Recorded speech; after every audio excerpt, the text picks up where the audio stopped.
और धर्मप्रिय सज्जनों, बताओ बहनों, सारे देश में क्या सारे सृष्टि में उस सच्चिदानंद परमात्मा की खोज के लिए हर कोई प्रयत्नशील रहता है।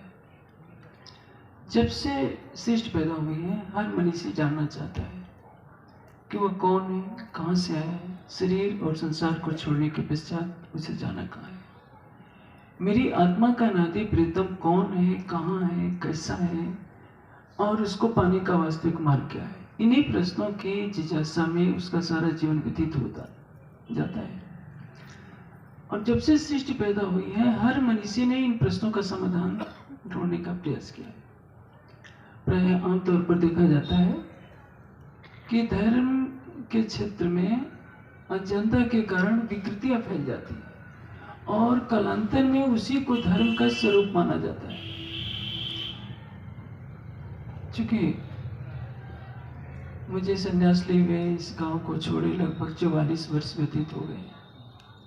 मुझे सारी बातें तो जानकारी में नहीं है कि इसमें क्या हो रहा है, लेकिन मैं 2-3 बातें मैं मुख्य रूप से कहना चाहूँगा और मैं सबसे आग्रह करूँगा कि शांति से उसको सुनने का प्रयास करें। हो सकता है कि पहली बार के मेरे कहने पर आपको अच्छा भी नहीं लग सकता है, क्योंकि आपने वो बातें सुनी नहीं है। आपने वही सुना है जो आपको सुनाया गया है। देवता अलग है, भगवान अलग है, परमात्मा अलग है। तीनों की व्याख्या अलग अलग होती है। भगवान, इन तीनों की व्याख्या करने से पहले मैं एक देवी शब्द पर बोलना चाहता हूँ। और आपको पता है कि आपके इस गांव में एक महान कृत्य होता है, पशुओं की बलि।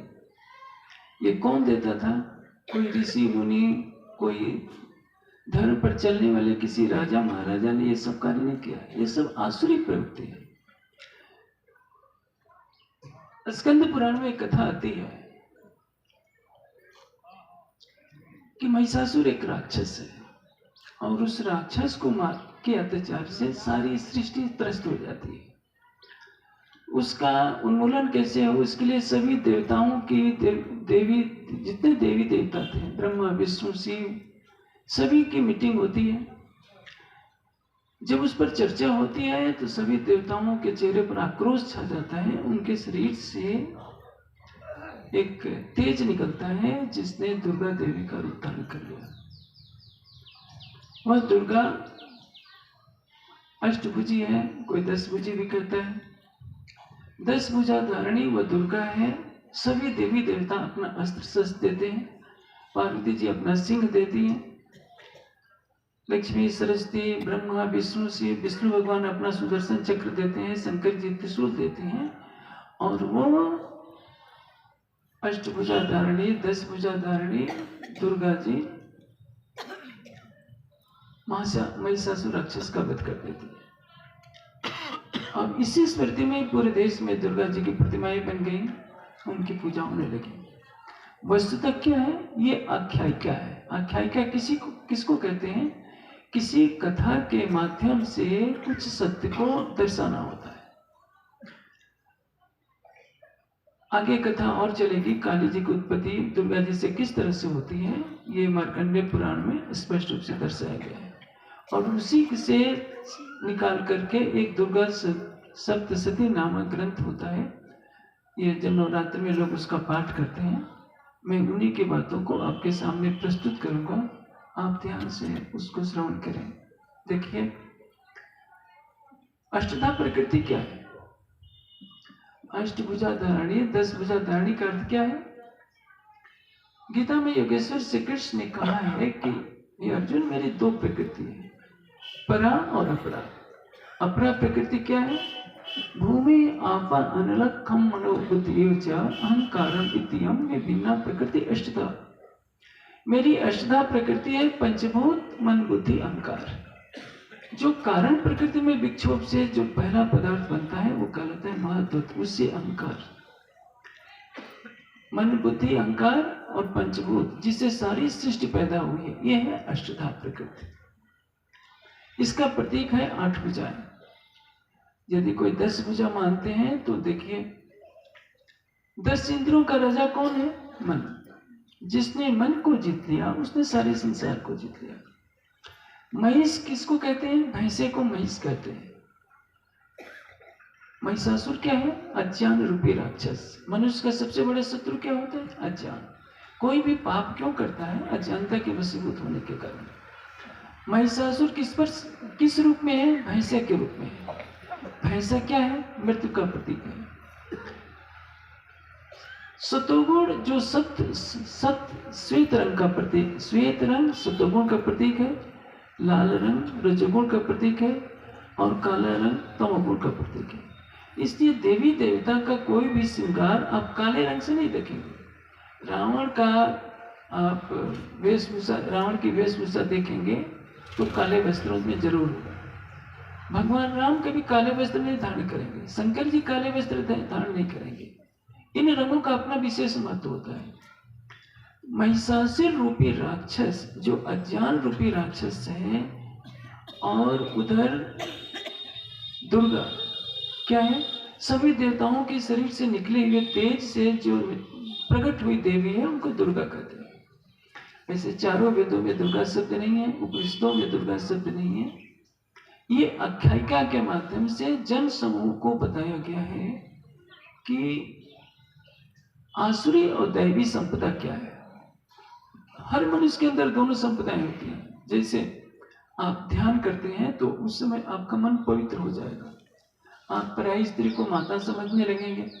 लेकिन जब आप शराब पी लेते हैं, मांस खा लेते हैं, तो उसमें बुद्धि परिवर्तित हो जाती है, उसमें आसुरी प्रवृत्ति प्रवेश कर जाती है। मनुष्य के अंदर द्वंद्व चलता रहता है, दोनों प्रवृत्तियों में संघर्ष होता है, दैवी और आसुरी प्रवृत्ति में। इसी को दुर्गा और महिषासुर का युद्ध कहते हैं। जो अपने मन को जीत लेता है, मन रूपी सिंह पर जो सवार हो सकता है, वही अज्ञान रूपी राक्षस का वध कर सकता है। मन एवं मनुष्याणाम बंधन मोक्ष कारणम। मनुष्य के बंधन और मोक्ष का कारण क्या है? मन है। और मन 10 इंद्रियों का राजा है, इसलिए दुर्गा जी की 10 भुजाएं दिखाई गई हैं। जो 10 इंद्रियों के राजा मन को जीत सकता है, वो सिंह पर सवार होकर अपने अंदर विद्यमान अज्ञान रूपी राक्षस का वध कर सकता है। इसी को महिषासुर और दुर्गा का संघर्ष कहते हैं। ये सृष्टि के प्रारंभ से था, आज भी है, भविष्य में भी रहेगा। ये आख्यायिका है। साधारण जनता उस दार्शनिक तथ्यों को समझ नहीं पाती, तो कहानियों के रूप में मनुष्यों ने लिखने का प्रयास किया कि इस कहानी के माध्यम से ये चीज समझाई जा सकती है। उसी में एक वर्णन आता है, एक रक्तबीज नाम का राक्षस है, उसको वरदान मिला है कि उसके शरीर से एक बूंद भी रक्त धरती पर गिर जाएगा तो पुनः कई रक्तबीज पैदा हो जाएंगे। अब ये रक्तबीज क्या है? रक्तबीज की कहानी यह है कि रक्तबीज को मारने के लिए दुर्गा जी जितनी बार मारती है, रक्त उसका धरती पर गिरता है, रक्तबीज पैदा हो जाते हैं। अब दुर्गा जी के शरीर से उनकी विभूति के रूप में काली जी प्रकट होती है और तलवार से मारकर उसका रक्तपान कर लेती है। अब उसी की नकल करके पूरे देश में परंपरा हो चल गई कि काली माता रक्त पीती है, इसलिए बकरों को काटो, पशुओं को काटो, ताकि काली माता खुश होगी। जिस देवी भागवत में कहा गया है, या देवी सर्वभूतेष देवी रूपेण जीव रूपेण संस्था नमः तस्यै नमः तस्यै नमः तस्यै नमो नमः। जो देवी सभी प्राणियों में जीव के रूप में है, उसको प्रणाम है। शंकराचार्य ने दुर्गा जी के आदिशक्ति की आराधना में क्या लिखा है? कुपुत्र जायता कुचित भी माता को माता न भवति। पुत्र कुपुत्र हो सकता है, माता को माता नहीं हो सकती। तो माता अपनी ही संतान को क्यों खाएगी? माता थोड़ी कहेगी कि इतने बकरे काटो, इतने ये काटो। नेपाल में गड़ी माई नाम का मंदिर है देवी का, वहां लाखों भैंसे काटे जाते हैं, 1000 में नहीं, लाखों में। उनका मांस कितने दिनों तक सड़ता रहता है। वो भैंसे कटते समय क्या सोचते होंगे, कैसी ये जगत माता है जो हमारा ही खून पी रही है। और जो जगत को धारण करने वाली माता है, आदि शक्ति, जिसको परमात्मा की शक्ति कहा जाएगा, वो भैंसों का मांस और खून क्यों खाएगी पिएगी? अब इसको समझना है कि इसका वास्तविक अर्थ क्या है। देखिए, रक्तबीज क्या होता है? एक भी रक्त की बूंद धरती पर गिर जाने पर नए रक्त बीज पैदा होते हैं। ये रक्त बीज क्या है? वासना का बीज। मनुष्य के अंदर मोह और अज्ञान की तृष्णा की कोई भी वासना रहती है तो पुनर्जन्म का कारण बनती है। इसको समझने के लिए आपको भागवत की एक कथा का मैं आधार लेता हूं। भरत भारत के चक्रवर्ती सम्राट हैं। वयोवृद्ध अवस्था होने पर वे वन में तप करने के लिए चले जाते हैं। कुटिया बना लिए हैं। जो कभी सोने के महल में रहते थे, सोने के पलंग पर सोते थे, 56 भोज व्यंजनों का स्वाद लिया करते थे। अब वे वन में कंदमूल फल फूल खाकर रह रहे। साधना करते करते एक दिन ऐसा आता है कि देखते हैं कि नदी को एक हिरनी पार कर रही है और उसी समय सिंह ने दहाड़ लगाई। भय के मारे उसका गर्भ गिर जाता है नदी के अंदर। हिरनी तो प्राण छोड़ देती है, लेकिन भरत जी देख रहे होते हैं। वो नदी में छलांग लगाकर हिरण के बच्चे को बचा लेते हैं, पालन करने लगते हैं। पालन करते करते उनको मोह लग जाता है। अब उनका ध्यान भक्ति में कम लगता है, हिरण के बच्चे की देखभाल में अधिक लगता है। परिणाम क्या होता है? मोह बढ़ता जाता है और मृत्यु के समय भी उन्हें परमात्मा का ध्यान नहीं था। उन्हें चिंता इस बात की थी कि मेरे मरने के बाद हिरण के इस बच्चे की देखभाल कौन करेगा। और इसी मोह में उनका शरीर छूट जाता है। यह मोह का बीज ही उनको पुनः अगली योनि में हिरण की योनि में ले जाता है। जो एक चक्रवर्ती राजा था जिसने पूरे राष्ट्र, चक्रवर्ती राजा जानते हैं किसको कहते हैं? समुद्र पर्यंत पृथ्वी का, चारों दिशाओं में संपूर्ण पृथ्वी का जो राजा हो उसको चक्रवर्ती राजा कहते हैं। जो चक्रवर्ती राज्य को ठुकरा कर आया हो, सभी सुख भोगों को ठुकरा कर आया हो, एक हिरण के मुंह के कारण वो पुनः हिरण की योनि में चला जाता है। लेकिन पूर्व जन्म की साधना व्यर्थ नहीं जाती।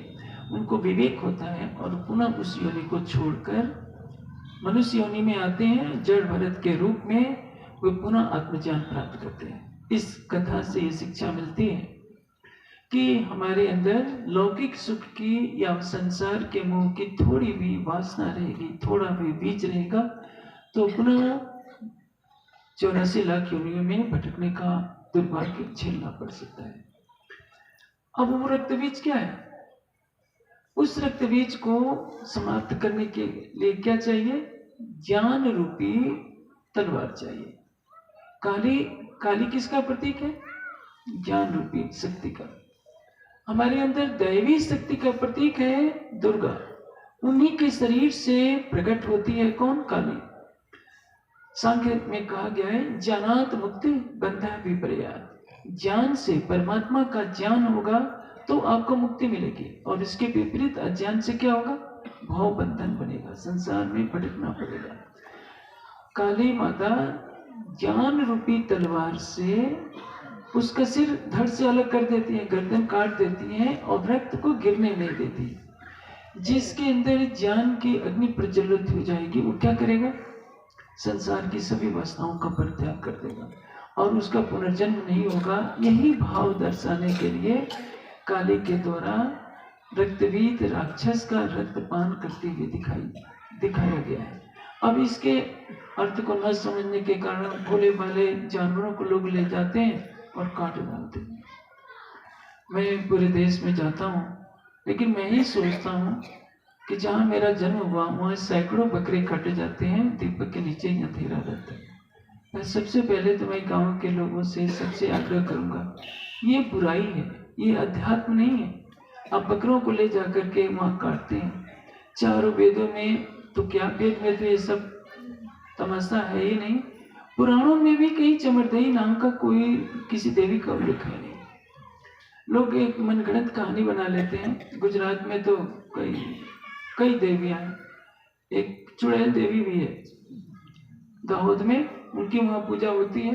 खोड़क देवी है, खोड़ियार देवी है, करोड़ों के मंदिर बने हुए। पूछा जाए भी कहाँ लिखा है? किसी पुराण में तो इनका उल्लेख नहीं। संतोषी माता एक काल्पनिक माता है। गणेश जी का तो विवाह ही नहीं हुआ था, संतोषी माता कहाँ से पैदा हो गई? हिंदू समाज को सोचना चाहिए कि परमात्मा कौन है।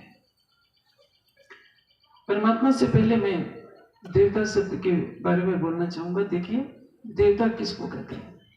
जिसमें दिव्य गुण हो उसको देवता कहते हैं। देवता लेने के लिए नहीं होते, देवता हमेशा देते हैं। देवता के नाम पर समाज में बहुत बड़ी भ्रांति है। देवता दो तरह के होते हैं, एक जड़ देवता और एक चेतन देवता। जड़ देवता कौन है? बोलचाल में 33 कोटि देवताओं की बात आती है। कोटि का अर्थ क्या होता है? प्रकार। कोटि का अर्थ करोड़ नहीं होगा यहाँ। अथर्ववेद में एक मंत्र आता है, यस्य त्रयदिंशति देवा निधिं रक्षन्ति सर्वदा स्कंदं तंबरो कतमस देवा। 33 देवता। 33 देवता कौन है? मैं इनको गिनाता हूँ। देखिए, अष्टवसु। वसु किसको कहते हैं? जिसमें प्रजा वास करती है। 12 आदित्य, वर्ष के 12 महीने, क्योंकि सबकी आयु इसी में पूरी हो जाती है। 12 और 8 20।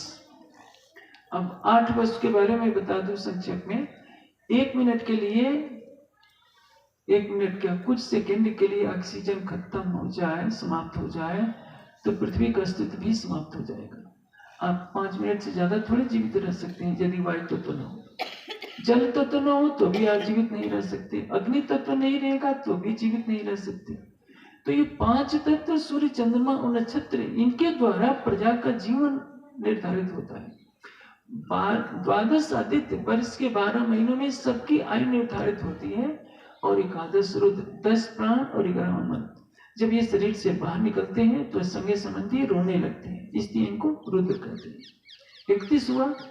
32वां हुआ प्रजापति। यज्ञ को प्रजापति कहते हैं। यज्ञ क्या है? प्रत्येक शुभ कार्य यज्ञ है। आप ये मत समझिए कि आप आहुति डाल रहे हैं तो वही यज्ञ है। आप ज्ञान का श्रवण कर रहे हैं तो आप ज्ञान यज्ञ कर रहे हैं। आप प्राणायाम करते हैं तो मानसिक यज्ञ कर रहे हैं। स्वाध्याय कर रहे हैं, ये भी यज्ञ है। ध्यान कर रहे हैं, वो आध्यात्मिक यज्ञ है। प्रत्येक शुभ कार्य को यज्ञ कहते हैं, उसी को प्रजापति कहते हैं। और 33वां देवता है इंद्र। इंद्र किसको कहते हैं? जो ऐश्वर्य का कारण है। अभी बिजली चली जाए तो मेरी आवाज आप तक नहीं पहुंच पाएगी। संपूर्ण ऐश्वर्य का कारण जो विद्युत है उसको इंद्र कहते हैं। ये 33 जड़ देवता है। इन जड़ देवताओं को बनाने वाला कौन है? एक अद्वितीय परमात्मा। इसलिए एक परमात्मा की उपासना करने का विधान है। 4 वेद, 4 उपवेद, 6 अंग, 6 उपांग, 1127 शाखा में, गीता में कहीं भी नहीं लिखा है कि एक परमात्मा के अतिरिक्त किसी की अन्य की भक्ति कीजिए। अब देखिए, भक्ति और पूजा दोनों में अंतर होती है। नारद भक्ति सूत्र में भक्ति की परिभाषा क्या बताई गई है?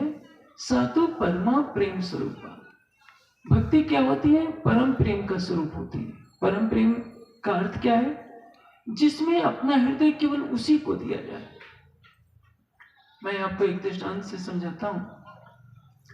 जब सीता जी का अपहरण करके रावण ले जाता है, कुछ दिनों के पश्चात वो सीता के सामने शर्त रखता है कि सीता, यदि तुमने 1 माह के अंदर मुझे पति रूप में स्वीकार नहीं किया तो तुम्हारे मांस को पकाकर मैं राक्षसों को खिला दूंगा।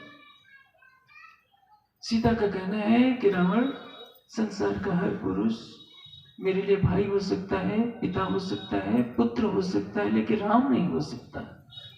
मेरे हृदय में जो राम का स्थान है वह कोई और नहीं ले सकता।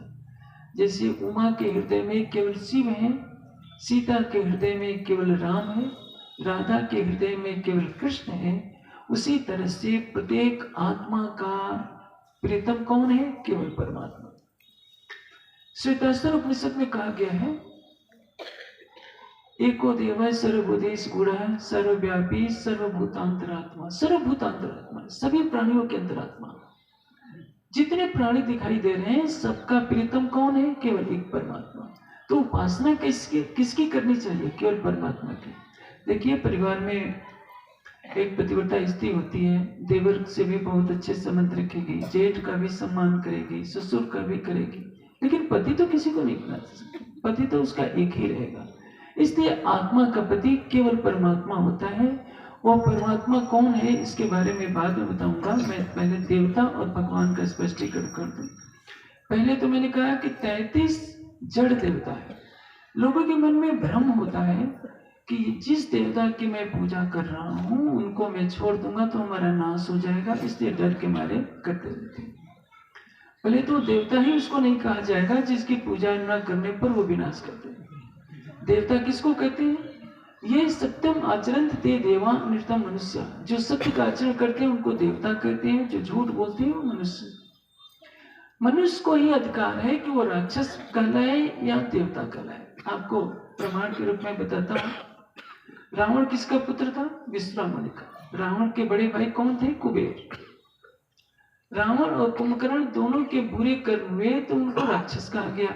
माता पिता एक ही है, वही विश्वा मुनि है और वही कैकसी है, लेकिन बुरे कर्मों के कारण शरीर से ब्राह्मण होते हुए भी बुरे कर्मों के कारण उसको राक्षस कहा गया।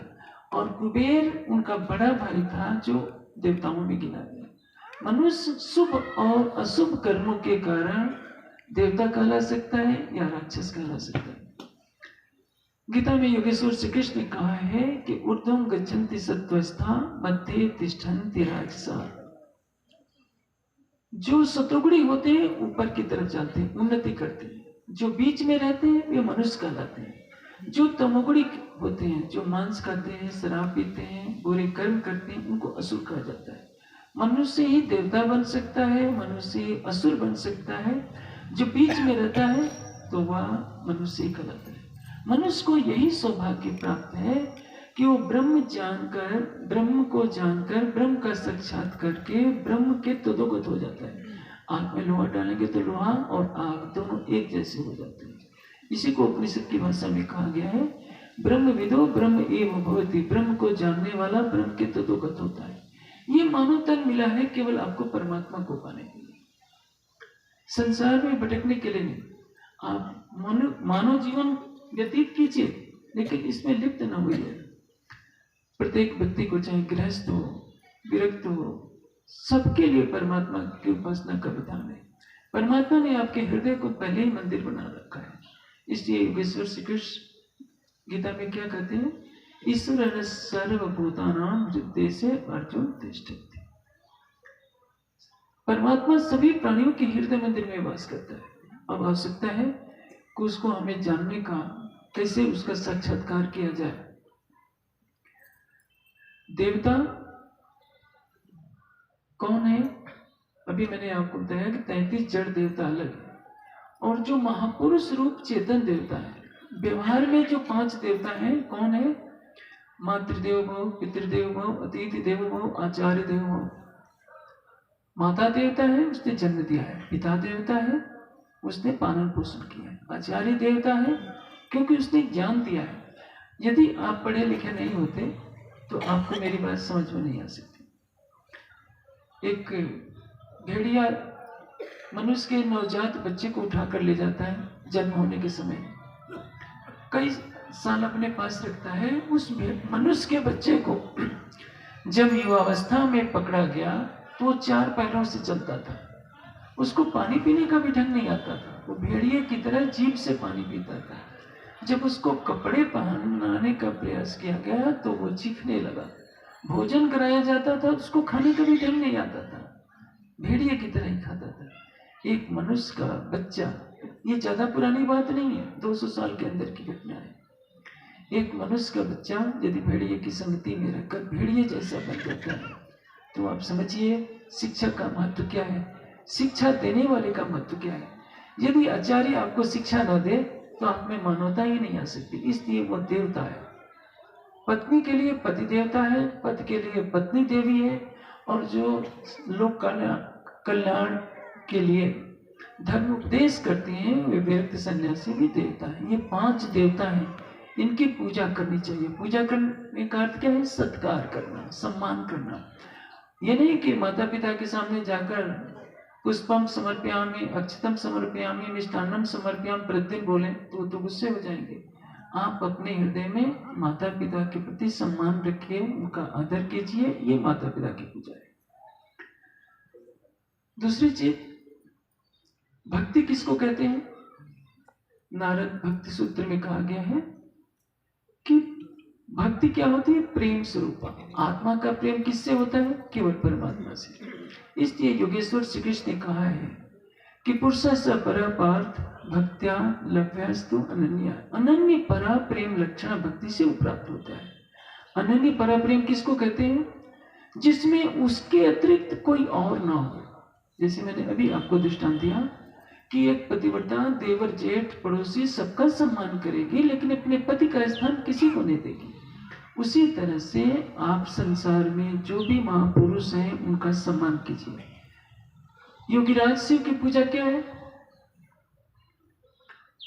भगवान शिव क्या करते हैं? दिन रात ध्यान में रहते हैं। किसके ध्यान में? उसी परमात्मा के ध्यान में। यदि वही परमात्मा है तो ध्यान किसका कर रहे हैं? परमात्मा का ध्यान क्यों करेगा? इसलिए जो महापुरुष रूप योगी हैं, योगीराज हैं, भगवान शिव, विष्णु, ब्रह्मा जी, ये सृष्टि के प्रारंभ में आदिनारायण के संकल्प से उत्पन्न होते हैं। ये विष्णु भगवान जिसको आप क्षीरसागर कहते हैं, सृष्टि सबसे पहले पृथ्वी पर कहाँ पैदा होती है? मानसरोवर में, कश्मीर का जो क्षेत्र है। इसलिए उसको मानसरोवर कहा जाता है कि नारायण के मानसिक संकल्प से सृष्टि पैदा होती है। उसमें 4 ऋषियों को एक एक वेद का ज्ञान मिला। ब्रह्मा जी ने उन 4 ऋषियों से एक एक वेद का ज्ञान ग्रहण किया। ब्रह्मा का पुत्र विराट, विराट का मन, मन से इक्ष्वाकु, ये सारी वंश परंपरा चली। आज का जो हिंदू है वो अपने अतीत के गौरव को नहीं जानता कि वो देवों की संतान है। आज का हिंदू मांस खाता है, शराब पीता है, फिर भी कहता है कि मैं हिंदू। सबसे बड़े आश्चर्य की बात, कामाख्या देवी चले जाइए, वहां के सारे पंडित अधिकतर, क्योंकि मुझे कामाख्या के पास से होकर जाना पड़ता है गुवाहाटी, तो मैं जानता हूँ मांस का सेवन वो करते हैं। पूरी के भी पंडा लोग वो भी मछली का सेवन करते हैं, शराब का भी सेवन करते हैं। तो ये दुर्भाग्य है। जब ह्यूमन संघ भारत में आया था तो कहा है कि उस समय लहसुन प्याज खाने वाले भी मुश्किल से खोजने मिलते थे। मांस और शराब तो कोई खाता ही नहीं था। ये कलयुग की बात मैं बता रहा हूँ। और आज अज्ञानता का अंधकार इतना बढ़ गया है कि आज का हिंदू स्वयं को नहीं जानता कि उसके पूर्वज कौन है। ब्रह्मा विष्णु शिव सृष्टि के प्रारंभ में होकर मानवता को ज्ञान दे रहे हैं, मानवता को मार्गदर्शन कर रहे हैं कि जीवन कैसे यापन करना चाहिए। ब्रह्मा जी वेदों के विद्वान हैं। विष्णु भगवान सब असुरों से मानव जाति की रक्षा करते हैं। जो हिमालय की संस्कृति है उसको देव संस्कृत कहा जाता था। हिमालय से नर्मदा तक का जो क्षेत्र है उसको आर्य संस्कृत कहा जाता था। नर्मदा से लेकर कन्याकुमारी तक का जो क्षेत्र है ये वानर संस्कृत में माना जाता था। वानर का अर्थ क्या होता है? वन के कंदमूल फल फूल खाने वाले श्रेष्ठ पुरुष को वानर कहते हैं। वानर का अर्थ बंदर नहीं होता। हनुमान जी की पूंछ नहीं थी। जो लोग सोचते हैं कि हनुमान जी पूंछ वाले हैं, ये भ्रम है। देखिए,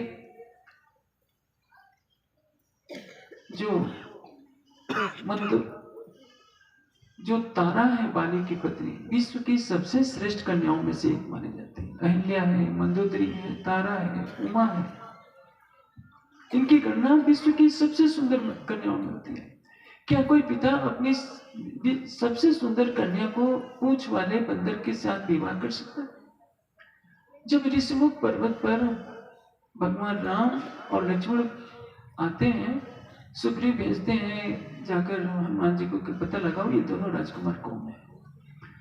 भगवान राम से वार्ता होती है हनुमान जी की।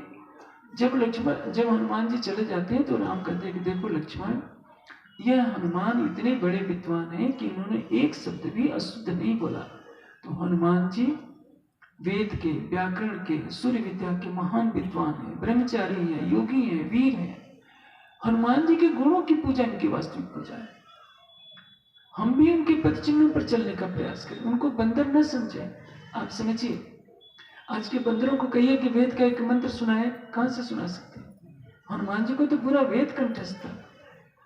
ये जो हनुमान चालीसा में गाया जाता है, बाल समय रवि मक्षिलो तब तीनों लोग भयो पतियारो, ये सूर्य को निगलने का कथन भी अलंकारिक है। जैसे कोई विद्यार्थी कहता है कि मैंने इस किताब को पी लिया है, ये थोड़ी की चटनी बनाकर शरबत बनाकर पी लिया है, उसमें निहित ज्ञान को ग्रहण कर लिया है, तो अलंकारिक भाषा में कहते हैं हमें इस किताब को पी लिया है। जैसे कहा जाता है कि अगस्त ऋषि ने सारे समुद्रों को पी लिया, तो ये कथन भी अलंकारिक। उनका पेट कितना बड़ा था जो सारे समुद्रों का पानी उनके पेट में चला जाएगा। ये अलंकारिक वर्णन है कि किस तरह से अगस्त ऋषि महर्षि अगस्त ने देश देशांतरों में समुद्र में यात्रा करके ज्ञान को फैलाया था। इसीलिए अलंकारिक भाषा में कहा जाता है कि उन्होंने समुद्र का पान कर लिया। तो ये जो महापुरुष रूप है देवता, भगवान राम की पूजा क्या है? देखिए, संसार में भगवान राम जैसा धर्मानुकूल जीवन जीने वाला, धर्म की मर्यादा की स्थापना करने वाला कोई नहीं हुआ। आदर्श पिता है, आदर्श भाई है, आदर्श पुत्र है, आदर्श राजा है। कोई ऐसा राजा नहीं होगा जो एक धोबी के कहने पर अपनी गर्भवती महारानी का परित्याग कर दे। ऐसा कोई पुत्र नहीं होगा जो संकेत मात्र से, जिसको संध्या समय कहा जाता है कि तुम्हें राज्य मिलेगा, और सवेरे कहा जाता है कि नहीं, सिंहासन तो नहीं मिलेगा, आपको 14 वर्षों के लिए वन में जाना पड़ेगा नंगे पांव। और राम मुस्कुराते हुए चल देते हैं, उनको कोई गिला शिकवा नहीं, चाहे सिंहासन मिले या वन मिले। इस दृष्टि से उनके गुणों की पूजा करनी ही उनकी वास्तविक पूजा है। आज हम क्या करते हैं? चित्र पूजा करते हैं, चरित्र पूजा नहीं करते। इसलिए भगवान राम के गुणों की पूजा कीजिए, यही उनकी पूजा है। हनुमान जी के गुणों की पूजा कीजिए। भगवान शिव की पूजा क्या है? जिस तरह से वो हिमालय में बैठकर हजारों हजारों वर्ष की समाधियां लगाया करते हैं, उसी तरह से हम भी ध्यान में अगर हों। वे तो हजारों साल की समाधि लेते हैं, आप तो कुछ घंटों की लगाइए, कुछ घंटे नहीं लगा सकते तो 1 घंटे का तो ध्यान लगाइए। माहेश्वर तंत्र वह ग्रंथ है जिसमें भगवान शिव ने उमा को अमर कथा सुनाई है। उसमें वो क्या कहते हैं? हे उमा, सच्चिदानंद परमात्मा कौन है यह जानने के लिए मैंने 5000 दिव्य वर्षों की समाधि लगाई। उस समाधि में जो मैंने ज्ञान सुना है वह ज्ञान तुमको सुना रहा हूं। यह ज्ञान मैंने समाधि अवस्था में ईश्वर से सुना, ईश्वर ने सदाशिव से सुना, सदाशिव ने अक्षर से सुना, और वह ज्ञान मैं तुमको सुना रहा हूं। यह ज्ञान इतना महत्वपूर्ण है कि तुम्हें गणेश और कार्तिकेय को भी नहीं बताना है। आज हिंदू समाज गणेश जी की पूजा करता है, कार्तिकेय की पूजा करता है, लेकिन ब्रह्म ज्ञान की पूजा नहीं करता। ज्ञानात मुक्ति बंधा भी पड़ेगा। मैंने पहले ही आपको कहा, यदि आपको जन्म मरण के चक्र रूप कष्ट से छूटना है तो सच्चिदानंद परमात्मा को जानने के अतिरिक्त कोई भी मार्ग नहीं है। वेद ने क्या कहा है? तमे विदित्वा मृत्यु में न पंथा विदितव्यम्। उस परमात्मा को जाने बिना मृत्यु के बंधन से छूटने का कोई भी उपाय नहीं। सारी बात को छोड़िए, मैं एक छोटी सी बात पूछता हूँ। सृष्टि के बाद प्रलय होता है, क्योंकि योगेश्वर श्री कृष्ण ने कहा है, जातस्य ही ध्रुवो मृत्यु। जिसने जन्म लिया है उसकी मृत्यु निश्चित है। ये सृष्टि बनी है तो इसका लय होगा। ये सूरज बना है, काल के काल में समा जाएगा। ये सूरज, ये चंद्रमा, ये आकाश, ये धरती, कुछ बचने वाला नहीं है। लेकिन जब ये नहीं था, पृथ्वी भी नहीं थी, तो क्या कैलाश था, क्या अयोध्या थी, क्या द्वारिकापुरी थी, या जगन्नाथपुरी थी? कोई था ही नहीं। जो सृष्टि के न रहने पर भी रहता है, जो सृष्टि से पहले भी था और जो सृष्टि के लय होने के बाद भी रहता है, वह परमात्मा है। उसको कहते हैं सत्यचित और आनंद। ये जगत क्या है? असत, जड़ और दुखमय है। मैंने देवता बताया, भगवान के बारे में मैं थोड़ा सा बताऊं। भगवान किसको कहते हैं? जिसमें 6 गुण हो। 6 गुण कौन है? ज्ञान, विवेक, शील, ऐश्वर्य, शक्ति और धर्म। ये 6 गुण जिस महापुरुष में रहते हैं उसको आप भगवान कह सकते हैं। भगवान शब्द भज धातु से बना है, जिसको हमेशा स्मरण में लिया जाए। 6 गुणों से युक्त जो भी महापुरुष होता है, आप उनको भगवान कहिए। आप राम को भगवान कहिए, योगेश्वर श्री कृष्ण को भगवान कहिए, शिव को भगवान कहिए, गौतम बुद्ध को भगवान कहिए, महावीर स्वामी को भगवान कहिए, व्यास जी को भगवान कहिए, सब सही है। लेकिन परमात्मा नहीं कह सकते। परमात्मा कौन है? जो अनंत सृष्टि को संचालित कर रहा है, जिसने अनंत सृष्टि को उत्पन्न किया है, जो अनंत प्राणियों का वासस्थल है, सभी प्राणी जिसमें मोक्ष को पाते हैं, जिसका कोई माता पिता नहीं, जो जिसका कभी जन्म नहीं होता, जिसकी कभी मृत्यु नहीं होती, जो कभी वृद्धावस्था को प्राप्त नहीं होता है, परमात्मा उसको कहते हैं। अब परमात्मा के बारे में मैं थोड़ा सरल शब्दों में आपको संक्षेप से बताता हूं, आपको गीता के प्रमाणों से। देखिए, गीता के 15वें अध्याय में 3 श्लोक बहुत महत्वपूर्ण है। 2 इमो पुरुषो लोके क्षरा अक्षरा एव च। मैं सरल शब्दों में थोड़ी थोड़ी व्याख्या करके बताने का प्रयास करूंगा, क्योंकि जो गीता नहीं भी पढ़ते होंगे उनको भी थोड़ा समझ हो जाए। और यही हिंदू समाज का दुर्भाग्य है। गांव गांव में आजकल दुर्गा पूजा तो होती है, लोग मिट्टी की मूर्ति बनाएंगे, 9 दिन पूजा करेंगे, फिर पानी में बहाएंगे। क्या मिलता है उससे? ज्ञान की पूजा कीजिए। यदि सभी लोग इकट्ठे होकर गांव गांव में पुस्तकालय बनाएं, ग्रंथों का स्वाध्याय करें, तो सब कुछ पता चल जाए। देखिए, एक मुस्लिम का बच्चा 12 वर्ष की उम्र में कुरान रट लेता है, और यहाँ जितने भाई बहन आए हैं, मैं पूछूं, गायत्री मंत्र ही सुना दीजिए, कितने लोगों को याद होगा? जो समाज 24 अक्षरों का गायत्री मंत्र याद नहीं कर सकता, वो क्या अपनी रक्षा करेगा? और वे तो पूरी की पूरी कुरान रटवा देते हैं अपने बच्चों को। 700 श्लोकों की गीता है। आज का हिंदू समाज गीता को भी पढ़ने के लिए राजी नहीं है। पूरी गीता के 700 श्लोक पढ़ लीजिए। पूरी गीता में कहीं शालिग्राम की पूजा मिलेगी आपको? क्या शिवलिंग की पूजा मिलेगी? अब वही गीता कह रही है 3 पुरुषों की विवेचना है।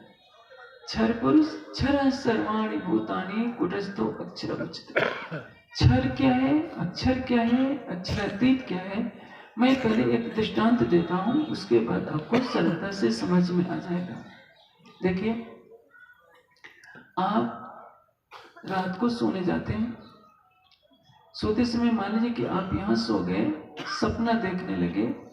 सपने में आप नेपाल के जंगल में चले गए।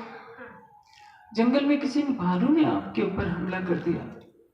आप भागने लगते हैं और भागते भागते आपकी नींद खुल जाती है। नींद खुलती है तो आप क्या देख रहे हैं कि मैं तो अपने गृह में, अपने कक्ष में ही सो रहा था, मैं सपने में नेपाल के जंगल में चला गया था।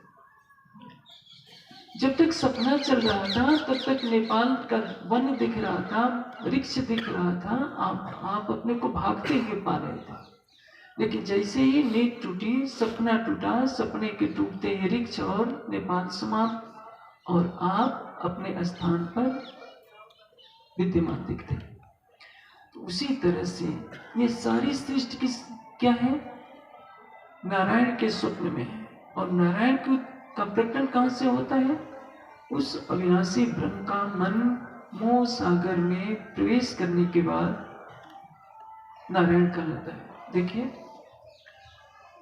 आपको सपना कब आता है? पहले नींद आती है तो सपना आता है। नींद का स्वरूप क्या है? मैं पूछूं, नींद का स्वरूप क्या है, तो आप क्या बताएंगे? नींद दिखती नहीं है, नींद अपने लक्षण को दिखाती। माया आंखों से दिखाई नहीं देती, ये स्थूल जगत माया का व्यक्त रूप है। लेकिन जो कारण माया है, सारी सृष्टि का स्थूल से परे, सूक्ष्म सूक्ष्म से परे कारण माया दिखती नहीं। उस कारण माया में ब्रह्म का मन प्रवेश करेगा तो क्या कहलाएगा? नारायण। मनुस्मृति में एक श्लोक आता है, आपो नारा इति प्रोक्ता आपो वै नर सुनवा ता यदस्य ऐनामृत नारायण इति स्मृता। आपा किसको कहते हैं? मोह तत्व को। मोह क्या है? अज्ञान। मोह क्या है? निद्रा। निद्रा क्या है? उसी माया को कहते हैं। जैसे मैं कहूं किसी को मकार से कि घड़ा बनाओ, तो घड़ा किससे बनाएगा? मिट्टी से बनाएगा। उसी तरह से माया के बिना सृष्टि नहीं बन सकती। ब्रह्म जगत का उपादान कारण है, ब्रह्म से जगत नहीं बना है। ब्रह्म के आदेश से माया से ये संसार बना है। त्रिगुणात्मिका माया है, सत्व रज तम की माया है। उस माया के अंदर जो सबसे सूक्ष्म स्वरूप है माया का, उसको क्या कहते हैं? मोह। मुंह में अक्षर ब्रह्म का मन जो है प्रवेश होता है तो स्वयं को नारायण के रूप में देखने लगता है। जैसे देखिए, मैंने अभी आपको दृष्टांत दिया था, आप यहाँ नींद में सो गए थे, सोते समय जैसे नेपाल में चले गए, नेपाल में आपका मन जो है संकल्पी रूप में स्वयं को देखने लगता है। आपका जैसा रूप रंग होगा नेपाल में भी दिखेगा, और आप अपने को रिक्श के द्वारा खदेड़े जाते हुए देखेंगे। नींद टूटेगी तो नेपाल और रिक्श वन सब कुछ समाप्त हो जाते हैं। उसी तरह से शिष्ट रचना करनी होगी तो अक्षर ब्रह्म का मन इस मोह सागर में माया के अंदर प्रवेश करता है तो क्या करेगा? नारायण। अक्षर अपने को देख रहा है स्वयं को नारायण के रूप में। तो जैसे आपका जो रूप रंग है प्रतिबिंब में भी सपने में वैसे ही दिखता है। अक्षर क्या है? जैसे मैं आपको बताऊं, मैं हूं, ये मेरा दाहिना हाथ है, ये मेरा बायां हाथ है। परमात्मा को क्या कहते हैं? सत्य, चित और आनंद। ये हो गया सत्य, ये हो गया आनंद, और ये हो गया चितघन स्वरूप। चितघन से ही सत्य है, चितघन से ही आनंद है।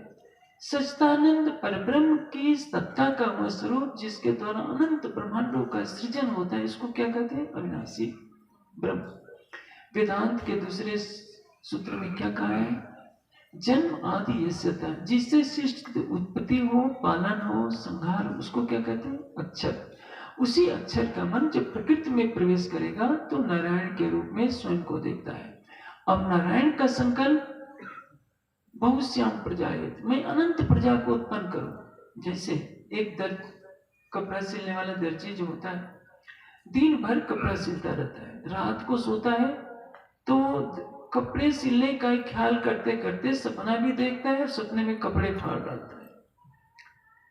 वैसे ही जो अक्षर ब्रह्म का स्वभाव है सृष्टि को उत्पन्न करना, पालन और संहार करना, जब माया के अंदर आएगा तो क्या करेगा? नारायण। तो नारायण अक्षर के स्वाप्निक प्रतिनिधित्व के रूप में सारा कार्य करते हैं और उसी नारायण के संकल्प से अनंत ब्रह्मांड पैदा होते हैं। पुराण संहिता में ये वर्णन है। एक बार ब्रह्मा, विष्णु, शिव, ईश्वर और सदाशिव, पांचों तत्वों के पांच देवता हैं। पांचों में वार्ता होती है कि परमात्मा को कैसे देखा जाए। पहले ब्रह्मा जी और विष्णु के बीच में वार्ता होती है। पुनः शंकर जी कहते हैं कि माया को पार करने का मुझे मार्ग पता है, आप लोग ध्यान में बैठिए, जैसा मैं कहता हूं उस तरह से माया को पार करके हम चतुष्पाद विभूति का दर्शन करेंगे। तीनों देवता ध्यान के द्वारा जा रहे होते हैं। मार्ग में ईश्वर मिलते हैं, पुनः सदाशिव मिलते हैं जो वायु तत्व, आकाश तत्व के देवता हैं। सदाशिव समझाने का प्रयास करते हैं कि देखो, हम सभी नारायण की चेतना के प्रतिभास हैं। उस परमात्मा तक नहीं पहुंचा जा सकता, निराकार को पार नहीं किया जा सकता। शंकर जी कहते हैं कि मुझे पता है कैसे किया जाएगा। जब ये ध्यान में जा रहे होते हैं, निराकार की शक्ति जो रोधिनी शक्ति है सामने प्रकट होती है, कहती है कि देवगणों, इस सृष्टि में से आज दिन तक मैंने किसी को निराकार से परे जाने नहीं दिया, क्योंकि नारायण का स्वरूप ही किसमें है? निराकार में है। यदि नारायण को अपने मूल स्वरूप का पता चल जाए तो सृष्टि का प्रलय हो जाएगा। जैसे अभी मैं आपको बताता हूँ, आप जब सपना देख रहे हैं, सपने में आप चले गए नेपाल, मैंने अभी आपको दृष्टांत दिया। नेपाल में जब आप हिरन रिक्श आपका पीछा कर रहा था, भाग रहे थे, आपकी पत्नी, आपका भाई, कोई आपको कंधा पकड़ कर उठा देता है, तो जो सपना देख रहे थे सपना टूट गया। सपना टूटा तो नेपाल भी खत्म, जंगल भी खत्म और वृक्ष भी खत्म और आपका नेपाल वाला रूप भी खत्म। ये अक्षर का मन क्या है? नारायण बनता है। तस्मिन मोह जल धाव से पुरुषो महान पंच अवयव संयुक्ता स एव प्रणवता। अक्षर ब्रह्म का वाचक नाम क्या है? ओम। और उसी ओम का प्रतिबिंब भी मोह सागर में क्या कहलाएगा? ओम। तो जितने ऋषि मुनि योगी यति हैं, ध्यान करते करते उसी को देखते हैं तो सोचते हैं कि हमने ज्योति स्वरूप को देख लिया, तो हमने ज्योति का दर्शन करके परमात्मा को पा लिया। ये धोखा हो जाता है। वे निराकार से परे जब तक नहीं होते, ब्रह्म का साक्षात्कार नहीं हो सकता। इसलिए एक महानारायण उपनिषद है, 100। ऐसे तो वैदिक उपनिषद केवल 11 ही होते हैं।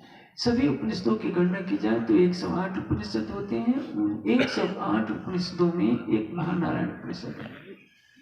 उसमें बताया गया है कि उस नारायण महाविष्णु के एक एक रूप में न जाने कितने ब्रह्मा विष्णु शिव अपने ब्रह्मांड सहित भ्रमण करते हैं। लेकिन वह नारायण क्या है? अक्षर ब्रह्म के माया के स्वाप्निक रूप में, सपने के रूप में। अखंड अक्षर का स्वरूप कहीं और है। दुर्भाग्य तो यह होता है कि हिंदू समाज न पुराण संहिता पढ़ता है, न माहेश्वर तंत्र पढ़ता है, न गीता पढ़ता है। वेद तो बहुत दूर की बात है। संपूर्ण वेदांत दर्शन पढ़ लीजिए, पूरी गीता पढ़ लीजिए, कहीं नहीं लिखा है कि तुलसी और शालिग्राम का पूजन करो। लेकिन आप किसी को समझाने जाएंगे तो पत्थर ही उठाएगा, क्योंकि उसका दोष नहीं है। परंपरा से यही बताया गया है। सबको ये बात समझनी चाहिए कि हमारा मूल धर्म ग्रंथ क्या है? वेद। वेद ईश्वरी ज्ञान है। ईश्वरी ज्ञान के विपरीत किसी का भी कथन हो, कितना भी कोई महापुरुष हो, योगी हो, सिद्ध पुरुष क्यों न कहलाता हो, किसी की भी बात नहीं माननी चाहिए, केवल वेद की बात माननी चाहिए। और वेदों की व्याख्या उपनिषदों में है, दर्शन शास्त्रों में है, गीता में योगेश्वर श्री कृष्ण ने उपनिषदों के भावों को सरल तरीके से प्रस्तुत किया। अर्जुन को समझाया कि अर्जुन, क्षर अक्षर से परे उत्तम पुरुष अक्षरातीत कौन है। आज का हिंदू समाज न क्षर को जानता है, न अक्षर को जानता है, न उत्तम पुरुष अक्षरातीत को जानता है।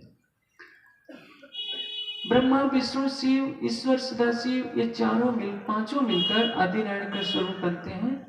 और जब महाप्रलय होता है, आदिनारायण अपने मूल स्थान को प्राप्त हो जाते हैं। अक्षर का जो चतुष्पाद है, जो प्रकृति से परे है, मैं रात्रि के समय इसकी व्याख्या करूंगा कि ये संसार क्या है, इसके परे चतुष्पाद विभूति क्या है, उसके परे स्वलीला अद्वैत परम धाम कहाँ है, परमात्मा कैसा है। समाज तो साकार और निराकार के झगड़े में पड़ा रहता है। इसलिए मैं अभी केवल क्षर अक्षर अक्षरातीत के विषय में बता रहा हूँ। उपनिषदों में क्या कहा गया है? अप्राणो अमनो सुप्रो ही अक्षरात् परतः परा। अक्षर से भी परे है वह अक्षरातीत। रामचरितमानस तो आजकल घर घर पढ़ा जाता है। मैं शास्त्रों की बात न करके मैं रामचरितमानस से एक बात करता हूँ, और मुझे विश्वास है कि आपको हृदय में वो बात घर कर जाएगी। बालखंड में कुछ उपाइयां हैं कि नेत नेत जे वेद निरूपा। वेद न इति न इति कहते हैं। न इति का अर्थ क्या होता है? ऐसा नहीं, ऐसा नहीं। परमात्मा का स्वरूप ऐसा है जिसको किसी से उपमा दी ही नहीं जा सकती। उसको सूर्य कहिए तो अनंत सूर्यों के समान प्रकाशमान है। ये सूर्य तो जड़ है, परमात्मा चेतन है। अनंत सागर से उसकी उपमा नहीं दी जा सकती। अनंत फूलों की कोमलता से उसकी उपमा नहीं दी जा सकती। इस सृष्टि में ऐसा कोई भी पदार्थ नहीं है जिसके दृष्टांत से बताया जाए कि परमात्मा ऐसे है। नेत नेत जय वेद निरूपा निजानंद निरूपाधिरूपा। जिसको निजानंद कहते हैं, अनंत का सागर कहते हैं। सभी उपाधियों से परे है। किसी भी उपाधि से परमात्मा को बंधन में नहीं बांधा जा सकता। शंभु विरंच विष्णु भगवाना उपजय जास अंस्ते नाना। नाना का अर्थ क्या होता है? आप जानते हैं? अनेकों। जिसके अंश मात्र से अनेकों शंभु ब्रह्मा विष्णु शिव उत्पन्न होते हैं। ये तो मैं नहीं कह रहा। और किसके अंश से उत्पन्न होते हैं? आदिनारायण के अंश से। आदिनारायण क्या है? अक्षर के सपने के स्वरूप है। तो आप सोचिए, ब्रह्मा विष्णु शिव भी किससे अंश से उत्पन्न होते हैं? मैं सभी लोगों से मैं आग्रह करता हूँ कि मेरी बात का बुरा न माने। जो सावन के महीने में जल चढ़ाते हैं, मैं किसी की भावना को आहित नहीं कर रहा हूँ। मैं तो आपके ही ग्रंथों से बता रहा हूँ कि रामायण भी कहती है कि शंभु विरंच विष्णु भगवाना उपजय चास अंस्ते नाना। जिसके अंश मात्र से अनेकों ब्रह्मा विष्णु शिव उत्पन्न होते हैं। और सोचिए, और वो नारायण क्या है? तस्मिन मोह जल धाव से पुरुषो महान पंच अवयव संयुक्त स एवं प्रणपति। उस मोह जल में जो शयन कर रहा है, नारायण किसको कहते हैं? नार कहते हैं मोह को, माया को। मोह सागर में जिसका निवास हो, अयन का अर्थ होता है घर, जिसका निवास हो उसको कहते हैं नारायण।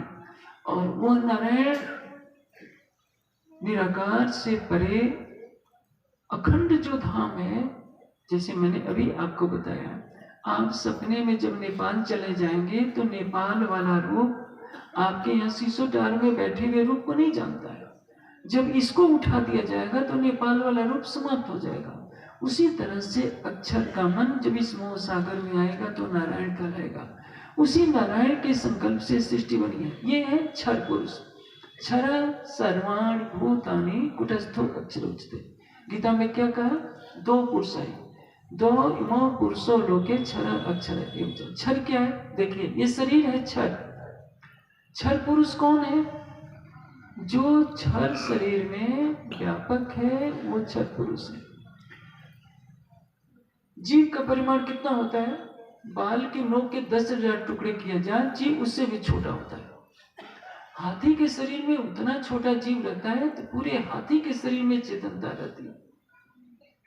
कहीं भी हाथी के शरीर में भाला मारिए तो उसको पीड़ा होगी। आपका शरीर है 6 फुट का, कांटा भी चुभाइए तो आपको पीड़ा होती है। जीव छोटा है, जीव की चेतना व्यापक हो जाती है। जो जीव अपनी चेतना से पूरे शरीर में व्यापक होता है उसको क्या कहते हैं? क्षर पुरुष। जो नारायण अपनी सत्ता से पूरी सृष्टि में व्यापक होता है उसको भी क्या कहते हैं? क्षर पुरुष। ये स्वप्नवत है, इसलिए नारायण को भी क्षर पुरुष कहते हैं, जीव को भी क्षर पुरुष कहते हैं। ये क्षर पुरुष, ये जीव क्या है?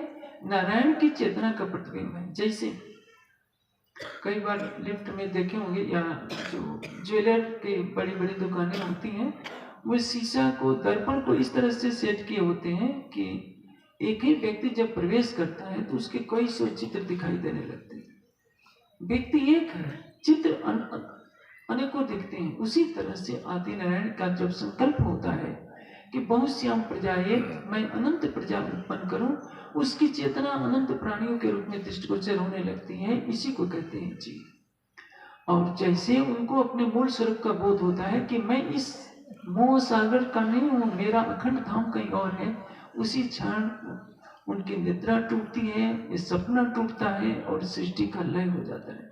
इसके परे क्या है? कुटस्थो अक्षर उच्यते। जो कुटस्थ कौन है? वो अविनाशी अक्षर। अक्षर क्या है? जैसे आकाश में सूर्य चमक रहा है, पृथ्वी की धूल का, पृथ्वी के कीचड़ का उस सूर्य से कोई संबंध नहीं है। वो दृष्टा भाव से देख रहा है। पृथ्वी पर रात्रि हो उससे उसको कोई लेना देना नहीं। उसी तरह से जो ब्रह्म का स्वरूप प्रकृति से परे रहकर प्रकृति के विकारों से मुक्त रहता है, उत्पत्ति से लय से परे रहता है, जन्म मरण से परे रहता है, सुख दुख के द्वंद्व से परे रहता है, उसको क्या कहते हैं? कुटस्थ। वो सुख दुख के बंधन में नहीं आता, मनुष्य की तरह, जीव की तरह। जीव ही सुख दुख के बंधन में आता है, इसलिए वो क्या कहलाएगा? अक्षर। और अक्षरातीत कौन होगा? जो पूर्ण स्वरूप है, सत भी उसमें है, चित भी है और आनंद स्वरूप है, वो सच्चिदानंद है, अक्षरात परतः पर। इसलिए योगेश्वर श्री कृष्ण क्या कहते हैं? उत्तम पुरुष तो अन्य परमात्मा इत्युदाहृतः। परमात्मा कौन है? केवल मात्र उत्तम पुरुष अक्षरातीत ही परमात्मा है।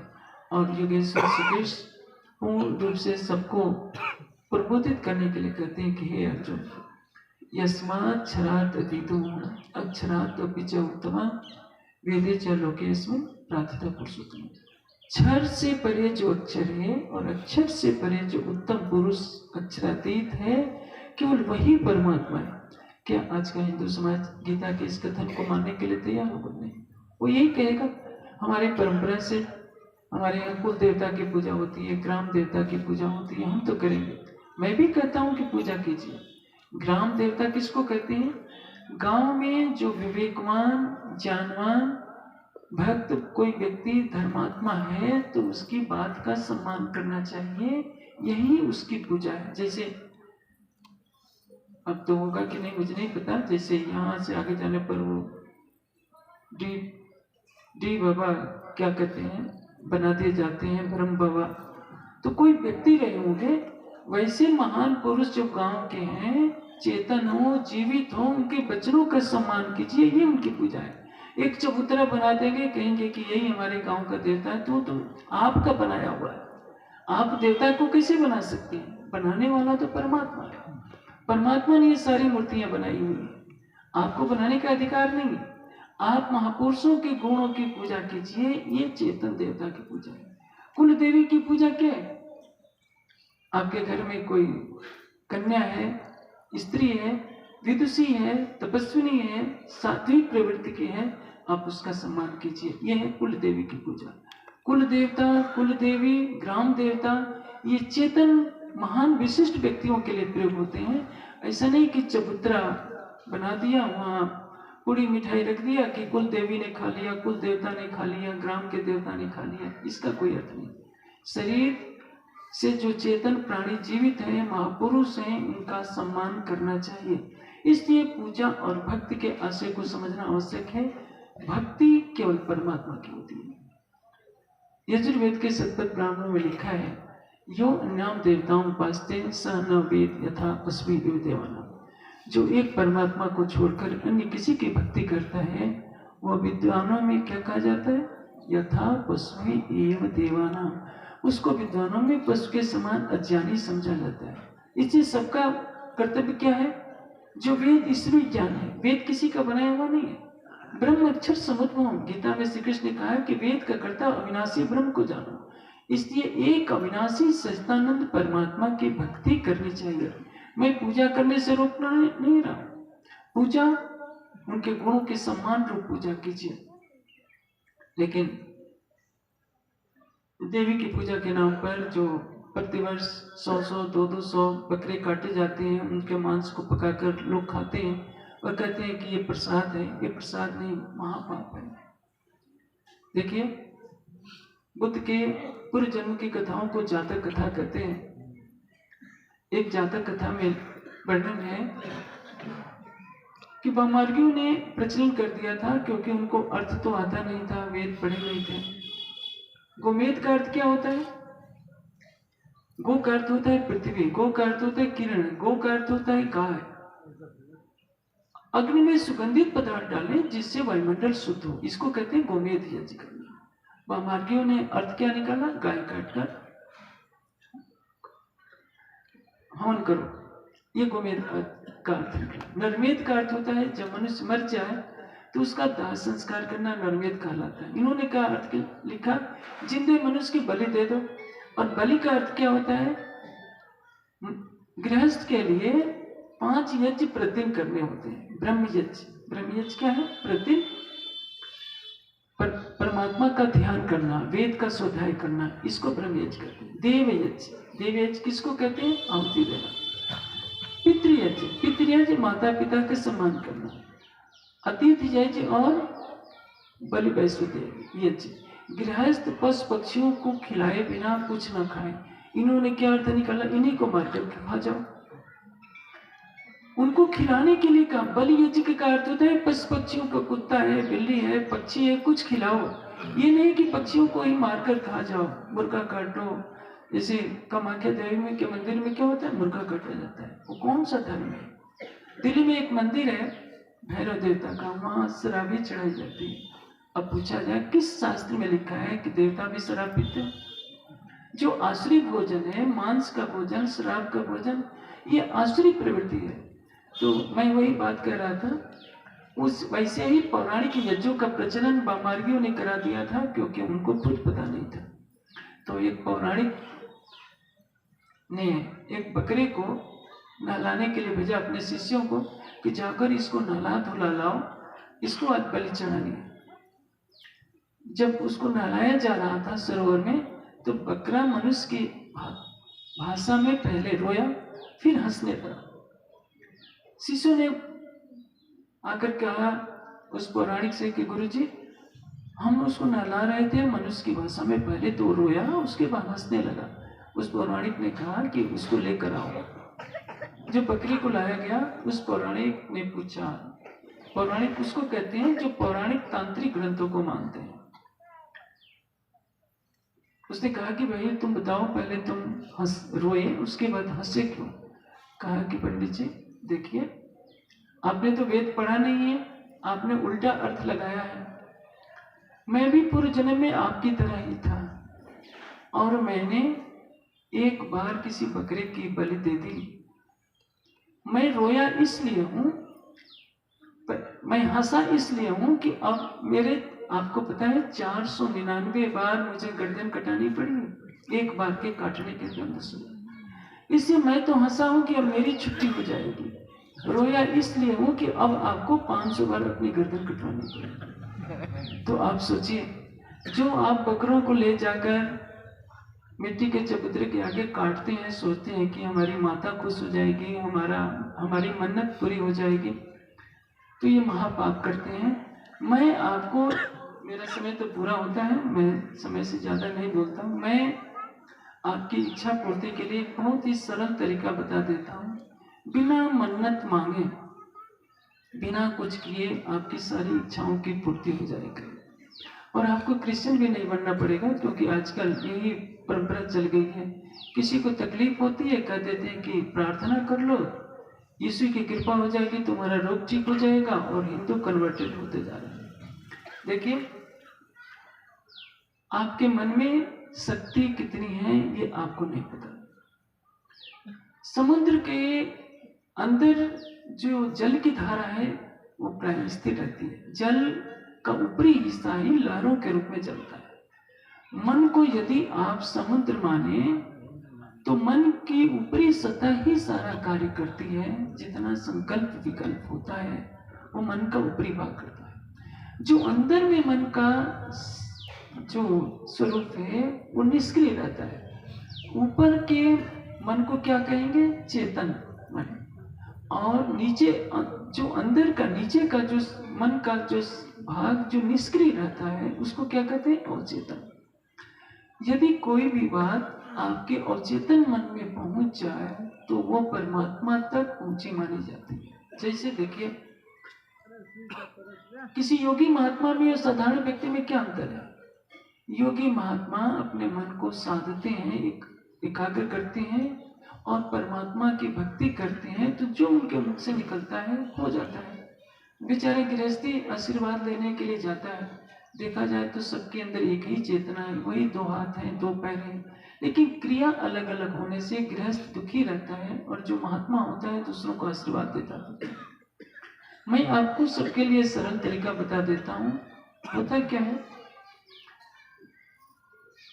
कि आप जो करना चाहते हैं, जो बनना चाहते हैं, आप अपनी इच्छाओं की पूर्ति के लिए किसी देवी के लिए मन्नत मत मांगा कीजिए कि मेरा ये काम हो जाए, मेरा रोग ठीक हो जाए तो मैं बकरा चढ़ाऊंगा। बिना आपका 1 रुपया खर्च किए, बिना किसी की प्राणी की हत्या किए आपकी सारी इच्छाएं पूरी हो जाएंगी। मैं अध्यात्म से एक सरल सा रास्ता बताता हूँ। जब आप रात को सोने लगे तो आप जो भी आप आराधना करते हैं अपने इष्ट की आराधना कीजिए। सबसे मैं ये कहूंगा कि केवल परमात्मा की आराधना कीजिए। मन को शांत कीजिए, जो आप चाहते हैं उसको 5 बार दोहराइए। लेकिन शर्त यह है कि आप किसी का अहित होने के लिए नहीं दोहरा सकते। आप ये न सोचिए कि किसी से झगड़ा हो और आप श्राप देना शुरू कर दीजिए कि उसका नाश हो जाए, उसका नाश हो जाए। आपकी जो इच्छा है उसकी पूर्ति के लिए आप उसको 5 बार दोहराइए और सो जाइए। सवेरे उठिए तो बिना किसी को से बात किए बिस्तर खुलते मुंह पर पानी के छींटे मारिए, आधा घंटा ध्यान कीजिए और आप अपनी इच्छा को दोहराइए कि ऐसा हो जाए। आप अनिष्ट का चिंतन नहीं कीजिए। यदि आप अपने बुरे का चिंतन करेंगे तो आपका बुरा भी हो सकता है। जैसे कल्पवृक्ष के नीचे बैठने पर अच्छा सोचेंगे तो अच्छा होगा, बुरा सोचेंगे तो बुरा होगा। होता क्या है, सोते समय जब आप मन में जो धारणा लेंगे तो वह बात आपके चेतन मन से और चेतन मन में पहुंच जाएगी। समाधि में क्या होता है? समाधि में मन की सक्रियता समाप्त हो जाती है। जो आपके मन में परमात्मा के दर्शन का लक्ष्य होता है, मन चित्त बुद्धि के शांत होते ही आपकी आत्मा तक पहुंच जाता है। और जो आत्मा में पहुंच जाता है वो परमात्मा तक पहुंच जाता है। आपकी प्रार्थना स्वीकार कर ली जाती है। इस तरह से यदि आप रात को सोते समय परमात्मा का ध्यान करके 5 बार उसको कह करके सो जाएंगे और सवेरे उठकर पुनः उसको ध्यान करके 5 बार दोहराएंगे, कुछ दिनों तक करते रहिए, 10 दिन 15 दिन, आपके अंदर जितनी श्रद्धा होगी, जितनी पवित्रता होगी, उसके अनुसार आपकी इच्छा की पूर्ति हो जाएगी। आपकी लौकिक इच्छा है, रोग से निवृत्ति है, जो कुछ करना चाहें आप शुद्ध हृदय से प्रार्थना करके आप कर सकते हैं। और ये बहुत ही सरल तरीका है। आपको बकरे का पैसा भी बच जाएगा, पाप भी करने से आप बच जाएंगे। केवल प्रार्थना ही करनी है और आपकी सारी इच्छाएं पूरी हो जाएंगी। अवचेतन मन के प्रयोग से आप जो चाहें वो कर सकते हैं, हर इच्छा को पूरी कर सकते हैं, अपने रोग को भी ठीक कर सकते हैं। हो सकता है कभी आपको असफलता मिले तो इसके कारण में आपका सही तरीके से अपने मन की शक्ति का सदुपयोग न करना होगा। आपके मन में कहीं दृढ़ता नहीं होगी, आपका मन अशुद्ध अवस्था में रहता होगा या एकाग्र मन नहीं होता होगा। जिस दिन ऐसा करेंगे आपकी हर इच्छा पूरी होगी करेगी। मैं गांव के सभी लोगों से निवेदन करता हूँ कि आपके जो भी मन्नत है, इसी अवचेतन मन के प्रयोग से अपनी इच्छाओं की पूरी कीजिए। बेचारे उन भोले भाले बेजुबान जानवरों ने क्या बिगाड़ा है कि उनके खून से वहां की धरती को रंगते हैं और कहते हैं कि हमारी माता खा रही है। आप माता को भी कलंकित करते हैं। जो जगत माता है वो पशुओं के खून और मांस की प्यासी नहीं है। इससे धर्म कलंकित होता है, समाज कलंकित होता है, और जहाँ किसी निर्दोष की हत्या होती है वहाँ की धरती को उसका दुष्परिणाम भोगना पड़ता है। इसलिए आप धर्म ग्रंथों का अध्ययन कीजिए, सत्संग कीजिए, सच्चिदानंद परमात्मा के बारे में जानिए कि वह परमात्मा क्षर अक्षर से परे उत्तम पुरुष अक्षरातीत है, और उसी अक्षरातीत का सतंग अक्षर है। अक्षर के संकल्प मात्र से अनंत ब्रह्मांड बनते हैं और लय को प्राप्त होते हैं। उन्हीं का मन स्वरूप सपने में नारायण कहलाता है। नारायण से ही अनेकों ब्रह्मा विष्णु से उत्पन्न होते हैं जो सृष्टि का कार्यभार संभालते हैं। अब आपके ऊपर निर्भर करता है, आप लोक परंपरा को मानते हैं या वेद शास्त्र गीता को मानते हैं। आप एक परमात्मा को मानते हैं, पतिव्रता साधन अपनाते हैं, या अपनी मनमानी भक्ति करते हैं। जैसा आप करेंगे वैसा आपको फल मिलेगा। मैंने यदि कुछ कहा हो कटु तो आप क्षमा कीजिएगा, लेकिन ये सच्चाई है। जो मैंने कहा है वो वेद शास्त्र के अनुसार का है, महापुरुषों के अनुसार का है। अपनी अंतरात्मा से सत्य को पूछिए, जो आपकी आत्मा साक्ष्य दे उसके अनुसार। एक बार बोलिए स्वामी जी के।